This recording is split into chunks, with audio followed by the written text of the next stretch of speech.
नमस्कार। लखनऊ में रेलवे के बड़े अफसर आरडी वाजपेयी के घर में उनकी पत्नी बेटे के मर्डर में सनसनीखेज खुलासे हो रहे हैं। पुलिस के मुताबिक रेलवे अफसर की बेटी ने ही अपनी मां और भाई का सोते वक्त गोली मारी थी। बताया जा रहा है कि नेशनल लेवल की शूटर बेटी डिप्रेशन की शिकार थी। पुलिस को घर की तलाश में एक कंकाल भी मिला है और पुलिस से पूछताछ में लड़की ने कहा कि उसे घर में भूत दिखाई देते थे। पुलिस को शक है कि इस डबल मर्डर के पीछे तंत्र मंत्र का भी चक्कर है। ऐसे कई सवाल हैं जिनके जवाब पुलिस को तलाशने हैं। लेकिन उससे पहले आपको इसी खबर से जुड़ी एक बड़ी खबर बता दें।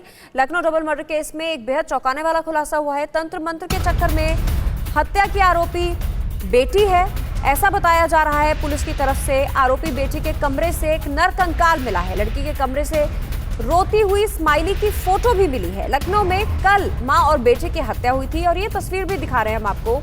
ये देखिए, ये जो कंकाल की तस्वीर आप देख रहे हैं, ये बेटी के कमरे से मिला है, नरकंकाल है और एक रोती हुई स्माइली की फोटो भी है।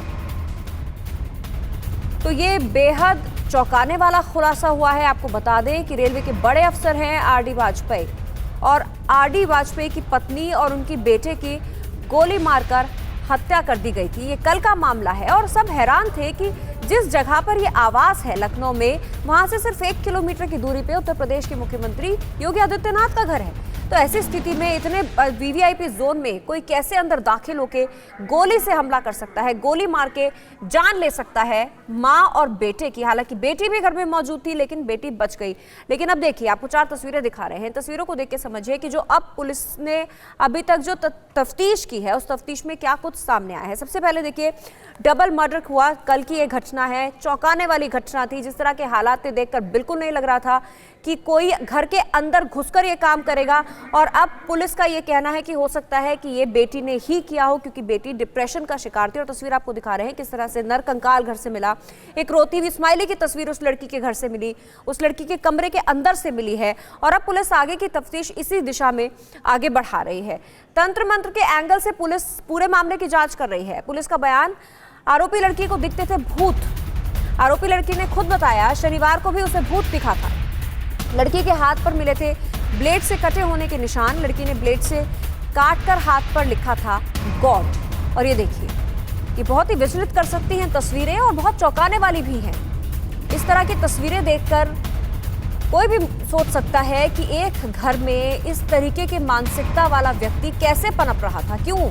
क्या उसका इलाज नहीं करवाया जा रहा था? क्या डॉक्टरों से सलाह नहीं ली जा रही थी? लगातार आपको तस्वीरें दिखा रहे हैं। जो बेटी है उसी से पूछताछ अब की जा रही है, उसी दिशा में पुलिस आगे बढ़ रही है और कोशिश की जा रही है सच तक पहुंचने की, क्योंकि बेटी ने ही मां भाई की हत्या की है। पुलिस का ऐसा कहना है कि बेटी ने अपना गुनाह भी कबूल कर लिया है और यह भी बताया है कि लड़की की मानसिक हालत अभी ठीक नहीं है। रेलवे के बड़े अधिकारी हैं आरडी वाजपेयी, जिनकी पत्नी और जिनकी बेटे की हत्या कर दी गई और जो बेटी है वो भी उस वक्त घर में मौजूद थी। पहले इस तरह की खबरें आ रही थी कि बेटी बेहोश हो गई है और उसके बाद उसे अस्पताल में भर्ती कराया गया है। लेकिन जैसे जैसे पुलिस की तफ्तीश आगे बढ़ी तो पता चला कि बेटी ही कह रही है और उसने ये बात कबूल कर ली है कि वो ही जिम्मेदार है इस हत्या के पीछे। तो बेटी ने डबल मर्डर की बात कबूली है। लखनऊ पुलिस ने दावा किया है लड़की ने अपनी मां और भाई की हत्या की है। पुलिस ने यह भी कहा कि लड़की की मानसिक हालत अभी ठीक नहीं है। लखनऊ के घर में ही लड़की से पुलिस पूछताछ कर रही है। हमारे साथ जुड़ रहे हैं मनीष यादव लखनऊ से लाइव। मनीष, ये बहुत चौंकाने वाला खुलासा है। कल जिस वक्त ये खबर आई थी उस वक्त कोई सोच भी नहीं सकता था कि उस घर में जो लड़की मौजूद है, जो वो अपनी मां को मार सकती है, अपने सगे भाई को मार सकती है और अब पुलिस उसे ही आरोपी बना रही है।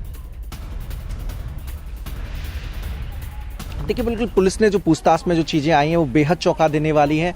लड़की ने बताया है कि वो कई बार अपने आप को मारने का प्रयास कर चुकी है। उसके हाथों पर ब्लेड के निशान मिले हैं। कल भी हत्या करने के बाद, जैसा कि पुलिस बता रही है, उसने रेजर से अपने हाथों पर वार किया, जिसकी पट्टी भी उसके हाथों पर बंधी हुई थी। पुलिस को शक वहीं से हुआ क्योंकि वो अपने दोनों हाथ जींस में डाले हुई थी। जब हाथ निकलवाए तो देखा पट्टी बंधी हुई है। उसका कारण उसने बताया कि वो उसने ब्लेड पर 2-3 बार अपने हाथों से वार किया है, जिसके चलते वो निशान आए हैं। अजीबोगरीब उसने कई सारी सारी कहानियां बताई। उसने कहा कि मुझे अक्सर भूत दिखाई देता है, शनिवार को भी भूत दिखा था। उस लड़की ने पूछताछ में मर्डर करने की बात भी कबूली। उसके बाद वो पिस्टल भी बरामद हुई, जिस पिस्टल से उन दोनों की हत्या हुई उसमें गोली भी मौजूद थी। 5 गोलियां उसमें मौजूद थी, 3 गोली उसने 2 गोली अपनी माँ को, 1 गोली अपने भाई को मारी थी।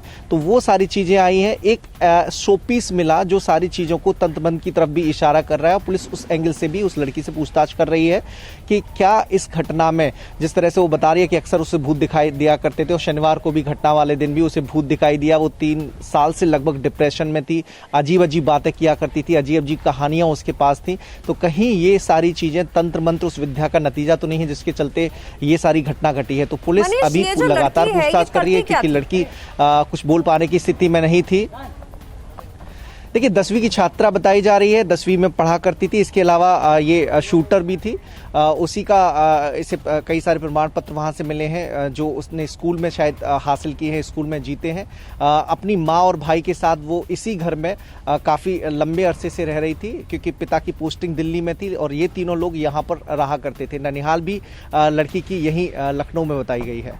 बहुत बहुत शुक्रिया आपको मनीष सारी जानकारी के लिए। तो ये बेहद चौंकाने वाला खुलासा है कि जो लड़की उस घर में मौजूद थी उसी ने अपनी मां की और अपने सगे भाई की हत्या कर दी। और ये सनसनीखेज मामला जो है फिलहाल अभी भी पुलिस के लिए एक पहेली बना हुआ है क्योंकि लड़की अजीब अजीब तरह की बातें कर रही है। वो कह रही है उसे भूत दिखते हैं, उसके कमरे से नरकंकाल मिला है, एक रोते हुए स्माइली की तस्वीर मिली है और उसके हाथ पे ब्लेड से कटे के निशान है। जैसे जैसे तफ्तीश आगे बढ़ेगी जो भी अपडेट होगा आप तक पहुंचाएंगे। अड़ी सोमवार से शुक्रवार शाम 6 बजे सिर्फ TV9 भारतवर्ष पर।